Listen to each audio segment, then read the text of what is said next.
Hello students, how are you.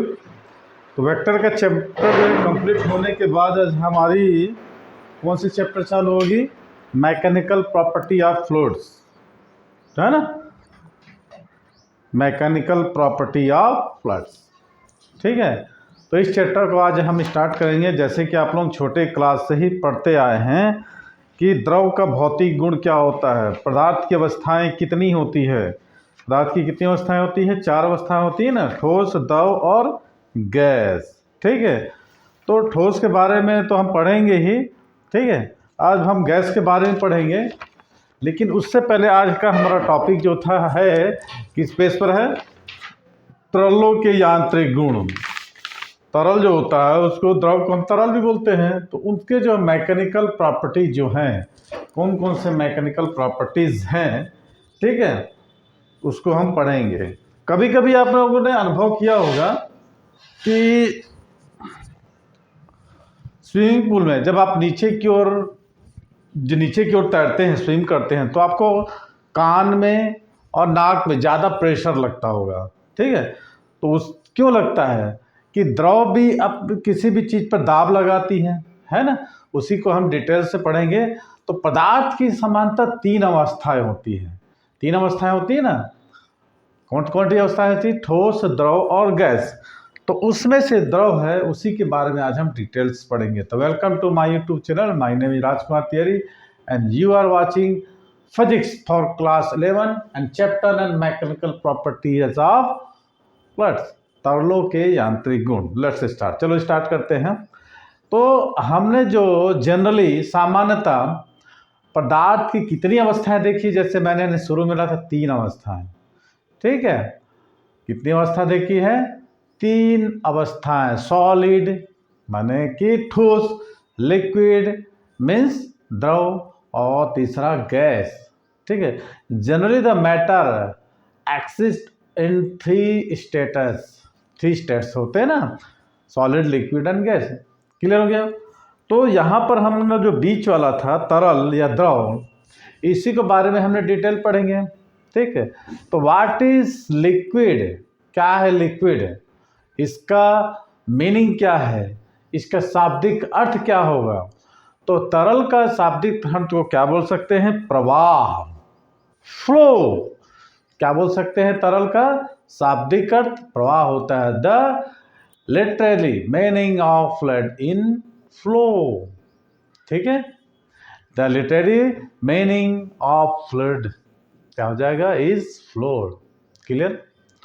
लेकिन अब हम देखें सॉलिड, लिक्विड और गैस, लिक्विड और गैस, ठीक है। तो गैस में भी होता होगा क्या फ्लो? द्रव और गैसों में भी बहने का गुण होता है, ठीक है। क्या बोला मैंने कि जो द्रव है और जो गैस है, गैस भी तो फ्लो होता है ना। आप अगरबत्ती एक कोने में जलाएंगे, दूसरे कोने पर हमको पहुंच जाएगा। क्यों होता है? डिफ्यूजन, विसरण, फ्लोइंग। तो liquids and gases are able to flow, ठीक है। क्या बोला मैंने? Liquid and gases are able to flow, बह सकती है, बहने का गुण होता है, ठीक है।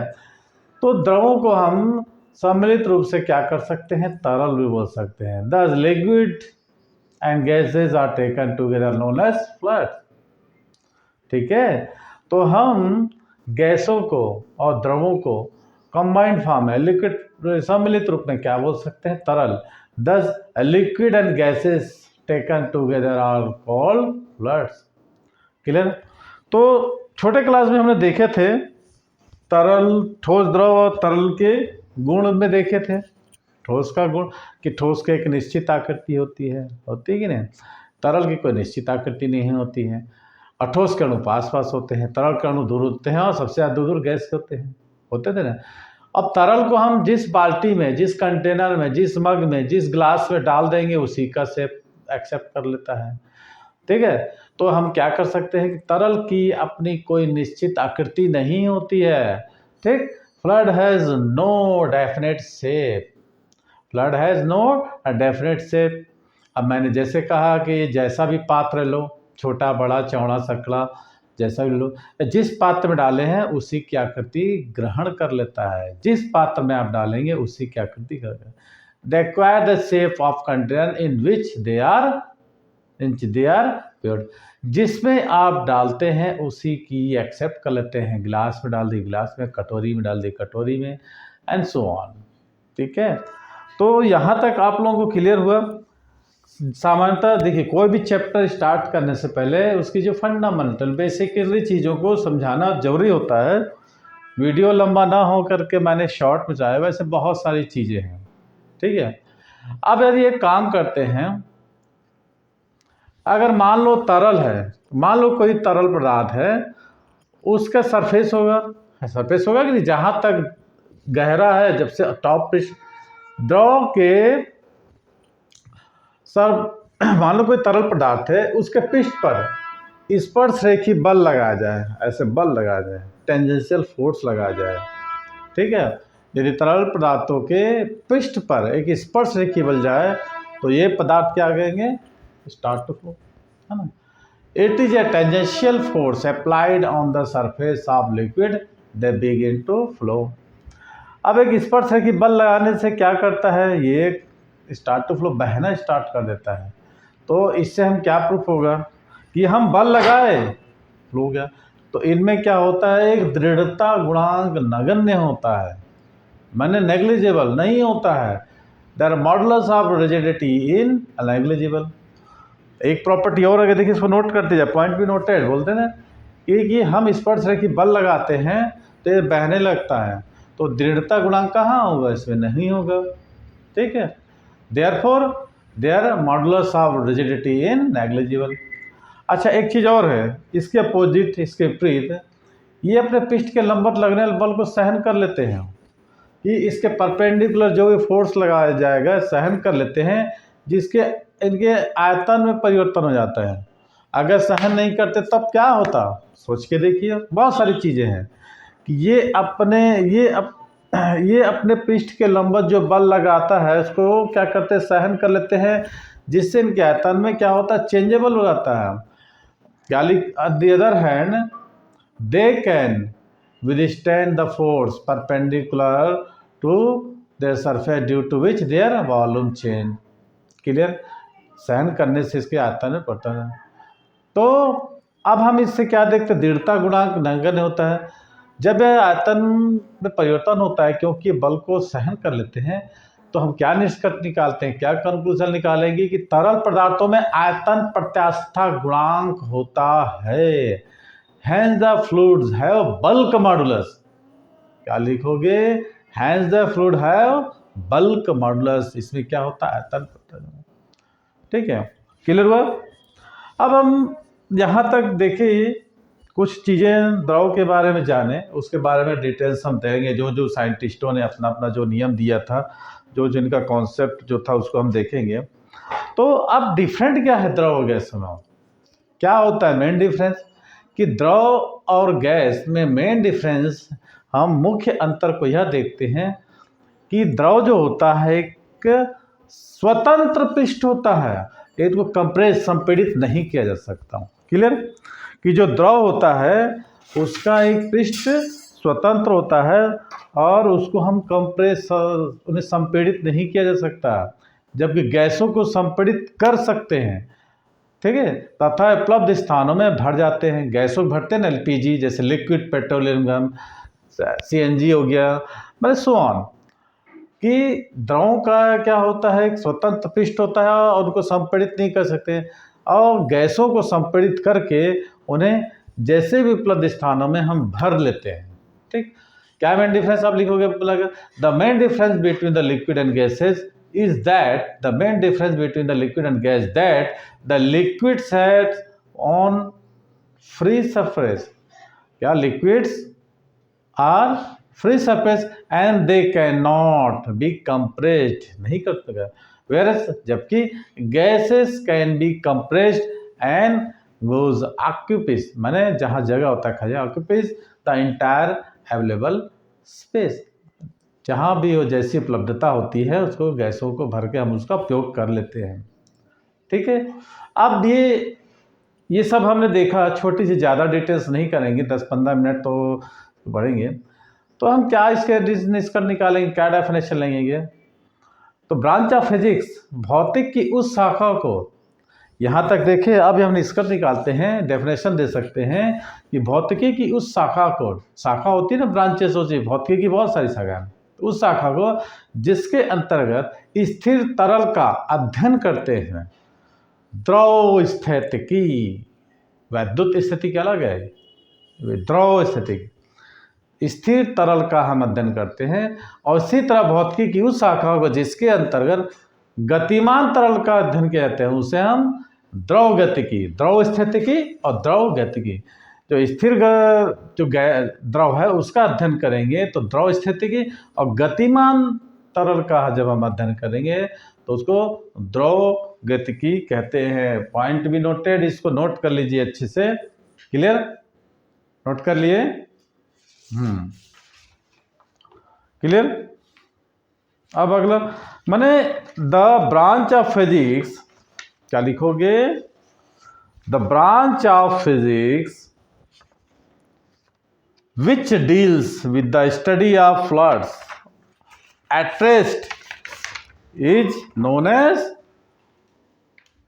जो भौतिकी की वह शाखा को जहाँ जो द्रव स्थिर अवस्था में है उसको द्रव स्थिति। The branch of physics which deals with the study of floods at rest is known as hydrostatics. Okay, and the branch of physics which deals with the study of liquid is called hydrostatic. Clear हो गया? अब हम देखते हैं एक diagram, आप देखे हो कि संतुलन में द्रव, कोई द्रव संतुलन में,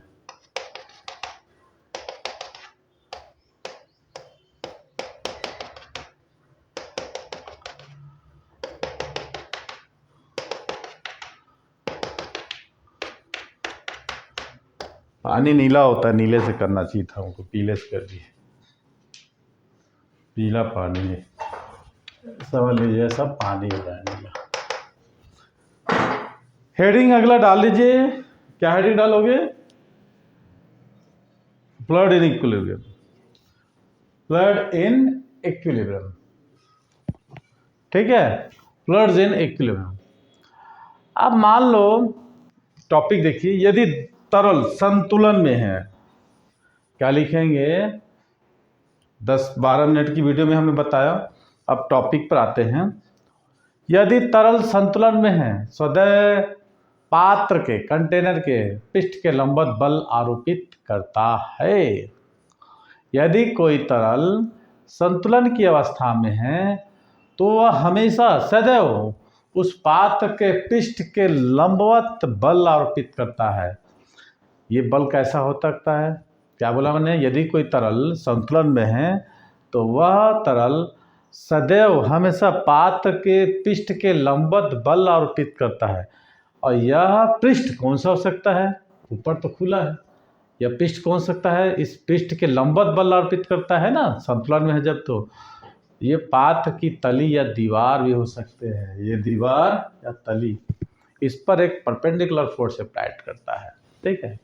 A flood in equilibrium always exert, a flood in equilibrium, यदि कोई तरल संतुलन में है, always exert force which acts at right angles on the walls or surface of the container.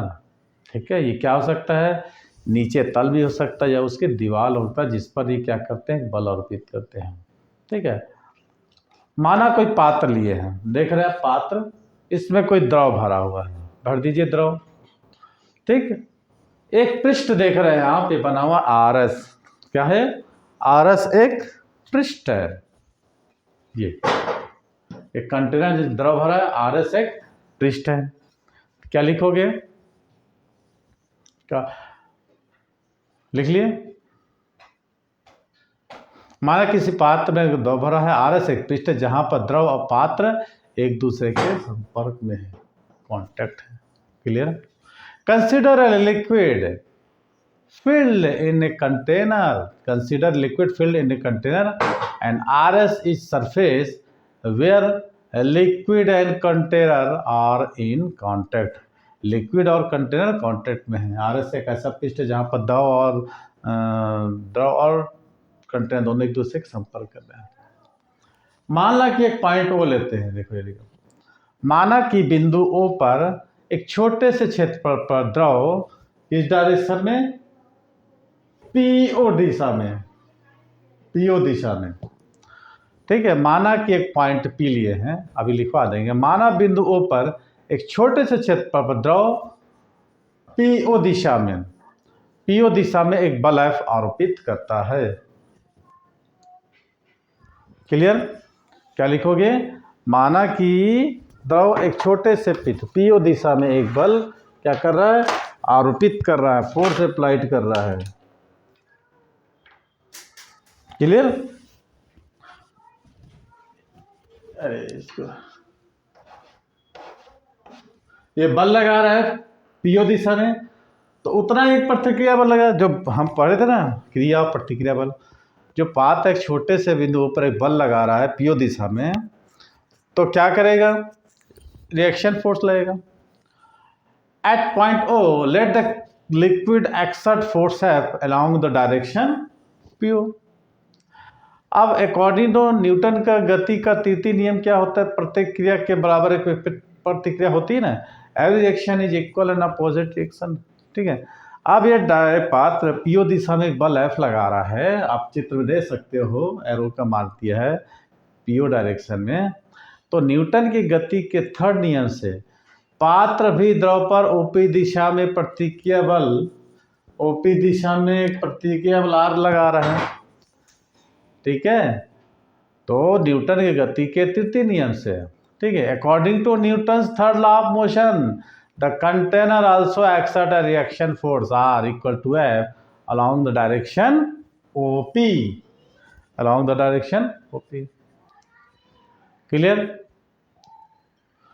अब जो रिएक्शन फोर्स है, रिएक्शन फोर्स, ठीक है, R, जो कि एंगल थीटा सबटेंड कर रहा है किससे? पृष्ठ RS से, उसको हम दो समकोणिक घटकों में क्या करेंगे? विभाजित करेंगे, ठीक है। The reaction force can be resolve into two rectangular components, ठीक है। हम प्रतिक्रिया बल R को दो समकोणिक घटकों में विभाजित करेंगे। देखिए, एक बल लगा रहा है पीओ, है ना, RS पर, तो उतना ही प्रतिक्रिया बल न्यूटन की गति के तृतीय नियम से ओपी दिशा में लगा रहा है R। एंगल कितना सबटेंड कर रहा है? ठीक। तो इसे हम दो समकोणिक घटकों में विभाजित करेंगे। घटक तो आप लोग शुरू से पढ़ते आ रहे हैं। पहला घटक होगा, देखिए क्या है? F cos theta. पहला घटक क्या है? नंबर 1 लिखना, F cos थीटा पृष्ठ RS के डायरेक्शन में। पहला घटक है F cos थीटा पृष्ठ RS के डायरेक्शन में, है ना। Clear? F cos theta along the surface RS, along the surface RS। और दूसरा क्या है? F sin theta at right angle to surface RS। दूसरा क्या है? F sin theta right angle at the surface of RS, ठीक, with RS। दूसरा क्या है? F sin थीटा, है ना, right angle to surface RS। Theta is angle between force and RS। तो थीटा किसके बीच है? लगाया गया बल और इन दोनों के बीच का कोण है। क्लियर हुआ? तो दो घटक है, F cos थीटा RS की दिशा में, और दूसरा क्या है? F sin थीटा RS के लंबवत दिशा में, ठीक है। अब क्लियर हुआ यहाँ तक? तो घटक F cos थीटा का द्रव RS के समांतर घटक है। अब देखिए, दो घटक है, तो पहला घटक F cos थीटा, ये क्या रिजल्ट देगा? ये इस घटक के कारण द्रव इस RS के समांतर पैरेलल गति करेगा। जो घटक है F cos थीटा, उसके कारण द्रव RS के समांतर गति करेगा। Due to component F cos theta the liquid will start moving parallel to RS। क्या लिखोगे? Due to component F cos theta the liquid will start moving parallel to RS। Clear? तो दूसरा जो घटक है, पहला जो घटक है F cos थीटा, उसके कारण जो होगा तरल क्या करेगा? समांतर गति करने लगेगा। किसके? पृष्ठ RS के। अब हम ये देख चुके हैं, क्या देख चुके हैं? शुरू में हमने किया था, ये सब सारी कंडीशन किसके लिए फॉलो हो रही है, जबकि liquid in the equilibrium form क्या हो रहा, परंतु द्रव संतुलन में है, संतुलन में है ना, but the liquid is in equilibrium, but the liquid is in equilibrium. तो आर एस के समांतर कोई घटक कार्य नहीं करेगा। क्या ये संतुलन में है, ये द्रव के संतुलन, अगर द्रव के में कोई विच्युत प्रवाह ऐसा कुछ रहता तो कंडीशन अप्लाइड अलग होती। तो ये जो द्रव संतुलन में है, तो ये जो एफ कॉस थीटा घटक है, ठीक है, तो आर एस के समांतर कोई घटक कार्य नहीं करेगा, but the liquid is equilibrium, अतः आर एस के समांतर कोई घटक कार्य नहीं करेगा। Therefore no components x, no component x in the direction parallel to R S. तो F cos theta equal to 0 हो जाएगा। Why F cos theta equal to 0, क्योंकि एफ कॉस है ना, F cos theta equal to 0, तो cos 0 कौन होता है, तो यहाँ पर कितना हो जाएगा, 90 हो जाएगा, होगा कि नहीं। तो कॉस 90 की वैल्यू कितनी होती है, 0, तो कितना होगा, 0। थीटा इक्वल टू, क्लियर हुआ यहाँ तक, यहाँ तक कि द्रव संतुलन में है तो आर एस के समांतर कोई घटक का नहीं। अब यदि फिर से लेते हैं कि द्रव समतल में है तो पृष्ठ आर एस के लंबवत घटक कौन सा है, एफ साइन थीटा। अब यदि द्रव संतुलन में है तो द्रव पृष्ठ आर एस के लंबवत तल आरोपित करता है। Therefore if the liquid is in equilibrium then it exert perpendicular force, then it exert force perpendicular to surface RS। Clear. एक बार बिंदु O को द्रव पात्र के, अब क्या करेंगे, जो हम काले हैं पॉइंट O लिए हैं, बिंदु O को द्रव पात्र के, अरे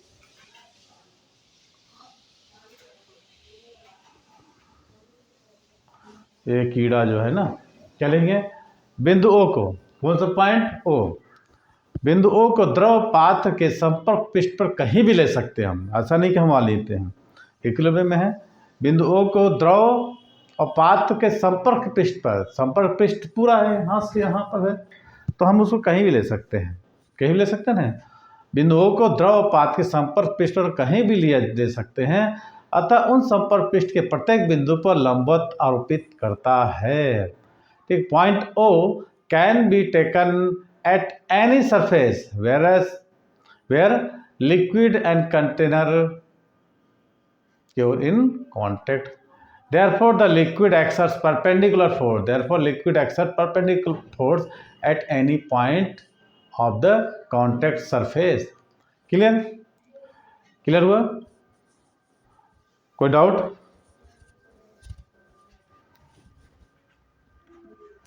ठीक है, ये यहाँ पर हमारा कंटेनर का काम कंप्लीट हो गया। कोई डाउट हो तो आप लोग बताइएगा। क्लियर,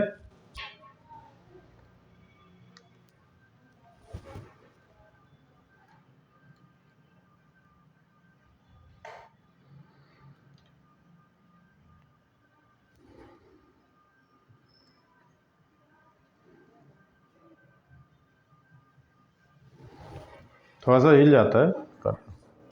अब कुछ डेफिनेशन अपन देखते हैं, कुछ डेफिनेशन अपन देखेंगे। ठीक है, अभी हमारी 24 मिनट की वीडियो हुई है, आराम से है, कोई दिक्कत नहीं है। तो इसको हम कहीं भी ले सकते हैं। परपेंडिकुलर प्रेशर एक्सपर्ट करता है, पैरेलल एक्सपर्ट नहीं करता, ये हमने देखा आपको। क्लियर। अब कसम डेफिनेशन देखते हैं, कुछ डेफिनेशन, हम कुछ डेफिनेशन देते हैं। कीड़ा बार बार आ जा रहा है, अरे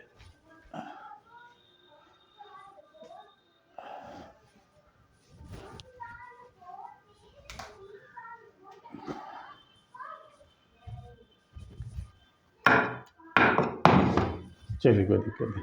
पहला देखेंगे हम प्राणोद, थर्स्ट, प्राणोद।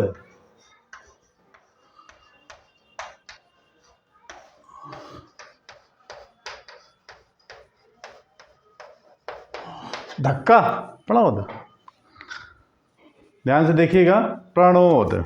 ठीक है, प्रत्येक दाब का एक भौतिक गुण है कि सदैव संपर्क पृष्ठ के लंबवत उस पर बल अर्पित करता है। अभी हमने जो कंटेनर का एग्जाम्पल देखा ना, आर एस के समांतर बल कार्य नहीं करता, परपेंडिकुलर कार्य करता है। तो क्या देखा हमने, प्रत्येक दाब का एक फिजिकल प्रॉपर्टी होता है, भौतिक गुण होता है, वह सदैव संपर्क पृष्ठ के लंबवत उस पर एक बल अर्पित करता है। Clear? It is fundamental characteristic, माने ये भौतिक गुण होता है of liquid that it always exert perpendicular force on the contact surface. ठीक है, किसी भी द्रव द्वारा किसी पृष्ठ पर अर्पित संपूर्ण बल को, किसी भी द्रव द्वारा किसी पृष्ठ पर आरोपित संपूर्ण बल को, टोटल बल को हम प्रणोद कहते हैं, जबकि द्रव किसमें है, संतुलन में। In equilibrium, the total force exerted by fluid, the total force exerted by a liquid on a surface is known as thrust. ये कौन सी राशि है, सदिश राशि है। थ्रस्ट एक कैसी राशि है, सदिश राशि, और यह एक बल ही एक प्रकार का। तो ऐसा ही पद्धति में इसका मात्रक क्या होगा, न्यूटन, और सीजीएस पद्धति में इसका मात्रक क्या होगा, डाइन। अब देखते हैं हम तरल दाब। दूसरा क्या देखेंगे, तरल दाब।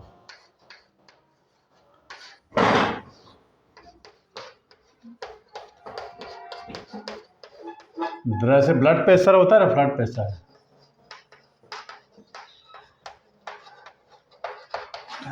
प्रेशर, ठीक है, ब्लड प्रेशर। अभी हमने क्या देखा, थ्रस्ट देखा, प्रणोद। तो ये क्या होता है, वेक्टर क्वांटिटी है। अब तरल दाब, ब्लड प्रेशर, जैसे ब्लड प्रेशर है, ब्लड प्रेशर किसी तरल द्वारा, आगे से समझ लेंगे, ब्लड प्रेशर भी अपन नहीं करेंगे, किसी तरल द्वारा प्रति एकांक क्षेत्र पर अर्पित लंबवत बल को दाब कहते हैं। क्या लिखा मैंने, क्या बोला मैंने, किसी तरल द्वारा प्रति एकांक क्षेत्रफल पर यूनिट एरिया पर जो लंबवत बल को हम दाब कहते हैं। और सूत्र रूप में क्या लिखेंगे, हिंदी में लिखा, इंग्लिश समझा देंगे। दाब बराबर क्या होता है, छोटे बल बटे, हिंदी मीडियम वाले ध्यान देखिए, दोनों बैठे ना, दिक्कत है। दाब बराबर लंबवत बल, इसको लंबवत करते हैं, लंबवत बल बटे क्षेत्रफल। ठीक है, क्षेत्रफल, या और क्या बोल सकते हैं, माने किसी तरल द्वारा प्रति एकांक क्षेत्रफल पर अर्पित लंबवत बल को हम क्या कहते हैं, दाब करते हैं। सूत्र रूप में लिखा, इसको लिख सकते हैं कि किसी तरल द्वारा प्रति एकांक क्षेत्रफल पर, किसी तरल द्वारा प्रति एकांक क्षेत्रफल पर अर्पित प्रणोद को, अब यहाँ प्रणोद बात आ गई, किसी तरल द्वारा प्रति एकांक क्षेत्रफल पर अर्पित प्रणोद को, उस तरल का हम दाब कहते हैं। और सूत्र के रूप में क्या लिखेंगे, दाब बराबर, या अब यहाँ पर आ गया क्या, प्रणोद। अब इंग्लिश में समझा देंगे, कुछ इंग्लिश वालों का हिम्मत न करके सर आप इंग्लिश पढ़ाते हैं, हिंदी नहीं पढ़ाते, ठीक है। तो इसको हम लिख लिए थे, क्लियर। प्रणोद के रूप में क्या लिखे हमने, किसी तरल द्वारा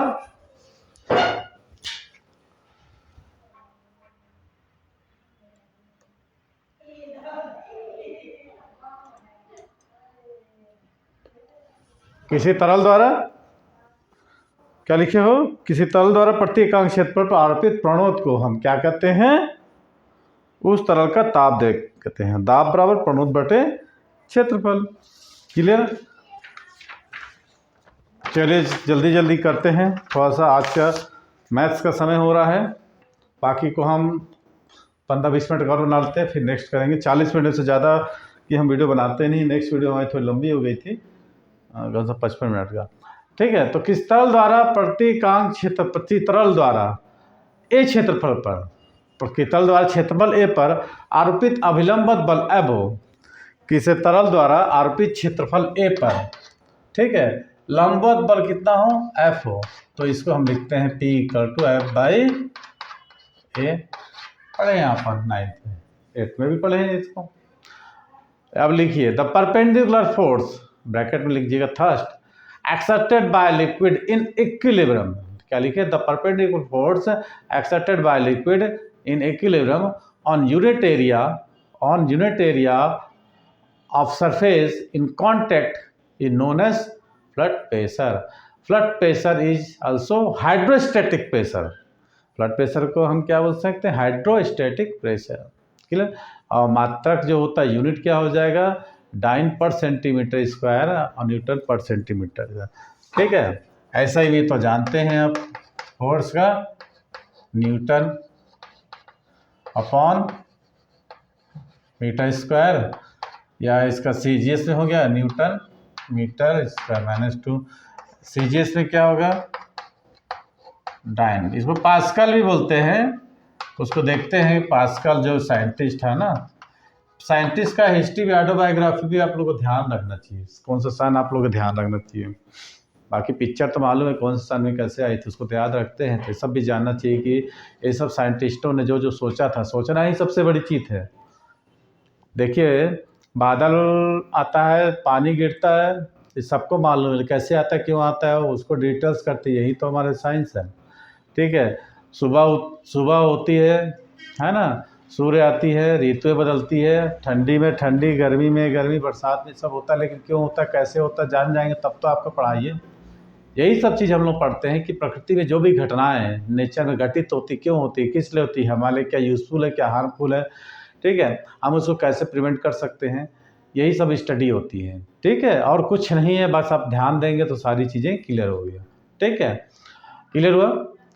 तो अब पास्कल ये एक वैज्ञानिक थे, इसका नाम क्या था, फ्रांसीसी वैज्ञानिक ब्लेजी पास्कल, 1623 से 1662। कब साल ये, कौन सा वैज्ञानिक था, फ्रांसीसी वैज्ञानिक ब्लेजी पास्कल ने जो तरल दाब था, लिक्विड प्रेशर के रिलेटेड में, लिक्विड प्रेशर या ब्लड प्रेशर के संबंध में एक महत्वपूर्ण, बहुत ज़्यादा सर्च किया था, और इसे सम्मानित करने के लिए, इसके ऑनर के लिए सम्मानित करने के लिए एसआई में दाब के मात्रक को पास्कल भी कहते हैं, या पास्कल रखा गया है। कौन सा वैज्ञानिक था, फ्रांसीसी वैज्ञानिक ब्लेजी पास्कल है, जिसका जन्म और मृत्यु का था 1623 से 1662 ने। ये ब्लड प्रेशर के रिलेटेड में या दर्द दाब के संबंध में एक बहुत ज़्यादा अध्ययन किया था, सर्च किया था। तो उन्हीं को सम्मानित करने के लिए, उन्हीं के ऑनर में क्या हुआ, एसआई पद्धति में हम प्रेशर को हम पास्कल देते हैं। तो दाब एक अन्य मात्रक, वायुमंडलीय मात्रक भी होता है, एटमॉस्फेयर भी होता है, जिसका संवेद हम एटीएम, एटमॉस्फेरिक प्रेशर कहते हैं। 1 एटम कितना होता है, एटम बोलते हैं ना इसको, एटम। तो 1 एटम 1.023। इसको देखिए, आप लोगों को जब भी कॉम्पिटिटिव एग्जाम देंगे, है ना, जब भी आप लोग कॉम्पिटिटिव एग्ज़ाम देंगे तो इस चीज़ को याद रखना बहुत ज़रूरी है कि एटमॉस्फेरिक प्रेशर क्या होता है, साइंटिफिक क्या है, ये सब क्या है, इसको ध्यान रखना पड़ेगा। ठीक है, सॉरी इसको लिखे नहीं क्या, पास्कल। ठीक है, ये होता है 1.013 इंटू 10⁻³ पास्कल होता है। क्लियर, कोई डाउट। अब देखिए, यूनिट बल एक सदिश राशि है और दाब एक अदिश राशि है। ठीक है, बल सदिश दाब अदिश, बल सदिश दाब अदिश राशि है। हल्ला कम करो। बल एक सदिश और दाब एक अदिश राशि है। Pressure is a scalar quantity because at a point inside the fluid the pressure is same in all the direction. यानी pressure is a scalar quantity, क्यों, क्योंकि because at a point inside the fluid, अंदर, the pressure is same in all the direction, सभी जगह दाब समान होता है। दाब की संकल्पना संबंधित दैनिक जीवन के कुछ उदाहरण हम समझते हैं। ठीक, सम प्रैक्टिकल एप्लीकेशंस। ठीक है, आप तो लिखिए,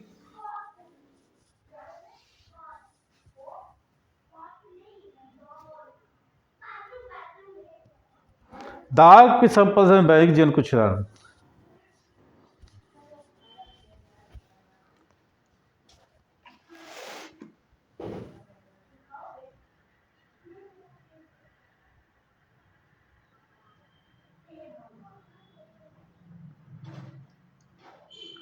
Some practical application of pressure related with daily life given. अच्छा, इसका अपना वो नहीं निकाले ना, डायमेंशन फार्मूला। तो P इक्वल टू क्या होता है, एफ बाई ए, एफ का कितना होता है M L T minus two area का एल स्क्वायर, तो कितना हो जाएगा M L minus one T minus two. ठीक है, अब लिखेंगे हम some practical application of related to daily life. और ठीक है, अब देखे होगे, आप सर्कस गए होगे, सर्कस में आपने क्या देखा होगा, कोई आदमी लेट जाता है, उसके ऊपर से हाथी गुजर जाती है, कैसे होता है ये इन सर्कस शो। तो ऐसा वीडियो हिल जा रहा है। इन सर्कस शो क्या होता है, the artist rise on the ground, the, अब इसको लिखवा देंगे, इन सर्कस दो artist rise on the ground keeping big light but strong wooden plank on the chest, रख लेते हैं यहाँ पर wooden plank. When elephant walks, जब हाथी चलती है, when elephant walks on this plank the artist does not get hurt, ठीक, but he can not perform on the same तो विदाउट वुडन प्लैंक। देखे होगे आप सर्कस जब जाते होगे ना, जब सर्कस आप जाते होगे, सर्कस में कलाकार जमीन पर पीठ के बल लेट जाता है, अपनी लछाती पर लकड़ी का बड़ा हल्का तथा मजबूत तख्ता है, बड़ा सा हल्का और मजबूत तख्ता रख लेता है। देखिए अब, और जब हाथी इस तख्ते में से गुजरता है तो कलाकार सुरक्षित रहता है। अभी तख्ते को हटा दें तो छाती पर हाथी के पैर रखते हुए उसकी क्या होगी, पसली टूट जाएगी, तो सुरक्षित नहीं रहेगा। ऐसा क्यों होता है, वाई, हमने पढ़ा था ना छोटे क्लास में, P is the inversely proportional to A, ज़्यादा बड़ा एरिया होगा प्रेशर कम रहेगा। हाथ देखिए, सुई डूब जाती है और जहाज तैरता है, ठीक है। अब देखिए इसका एक्सप्लेन करते हैं, from P equal to F by A, P inversely पसंद है। In the first case because of the larger area pressure is less, larger area pressure is less, जितना ज़्यादा एरिया होगा उतना ही दाब कम लगेगा। Thus the artist remains safe. In the second case, है ना, loss due to smaller area, pressure is more. क्या होगा, प्रेशर इज मोर, माने स्मॉलर एरिया से प्रेशर क्या होगा, ज़्यादा होगा। अब when the elephants walks on the plank the artist does not get hurt but he can perform the same thing without wooden block. तो मैंने बताया क्या, smaller area pressure is more then the artist will not remain safe. दूसरा है pointed needle can easily, अरे देखिए जो सुई लगाते हैं ना, अब मैं ये मोटा चौक लिया हूँ, ये चौक हमारे हाथ में नहीं घुसेगा, लेकिन वही अगर सुई ले तो घुस जाएगा, क्योंकि जो सुई का एरिया कम होता है प्रेशर ज़्यादा, इसका एरिया ज़्यादा है तो प्रेशर कम लगता है। तो उसी चीज़ का एग्जांपल है, कुछ आप लोग लिख लीजिएगा। क्या है कि भौतरी सुई की तुलना में नुकीली से उतना ही बल लगाने पर शरीर की चमड़ी में आसानी घुस जाती। इसका कारण है कि नुकीली सुई के नोक का क्षेत्रफल कम होता है, उसके द्वारा अर्पित दाब अधिक होता है। अब समतल जमीन पर चलने की तुलना में पथरीली जमीन पर चलना कष्टप्रद होता है ना। मान लो बहुत सारी पथरीली जमीन है तो उस पर चलना हमको क्या होगा, बहुत पथरीली जमीन पर चलते से पैर का प्रभावी क्षेत्रफल क्या होता है, कम होता है, पैर पर अर्पित दाब का मान अधिक होता है, इसी कारण पथरीली जमीन पर चलना ज़्यादा होता है। अब कील की नोक पतली बनाई जाती है, नोक का क्षेत्रफल कम होने के कारण उसके द्वारा अर्पित दाब का मान हो जाता है। ये सब है, कुछ एग्जांपल्स हैं दाब का, ठीक है, कि जितना ही प्रेशर कम होगा क्योंकि एरिया ज़्यादा होगा। अब देखिए एक एग्जांपल और है कि सुई डूब जाती है नाव तैरता है। ऐसे हम बहुत सारे एग्जांपल्स देख सकते हैं। ओके, तो आज का हमारा मैथ्स का क्लासेस चालू हो रहा है, तो आज के लिए हम वीडियो को यहीं पर स्टॉप करते हैं। मैंने जैसे बताया ये सब डेली लाइफ में यूज़फुल है, आप डेली ध्यान देंगे, पढ़ेंगे, घर में जाके पढ़ेंगे, यहाँ पढ़ के आएंगे तो कोई बहुत बड़ी चीज़ नहीं है। आप जैसा क्वेश्चन वैसा उसका जवाब दे सकते हैं और तुरंत दे सकते हैं। जब आपने पढ़ा होगा याद आ जाएगा, जब आप पढ़ेंगे नहीं तो ध्यान में नहीं आएगा।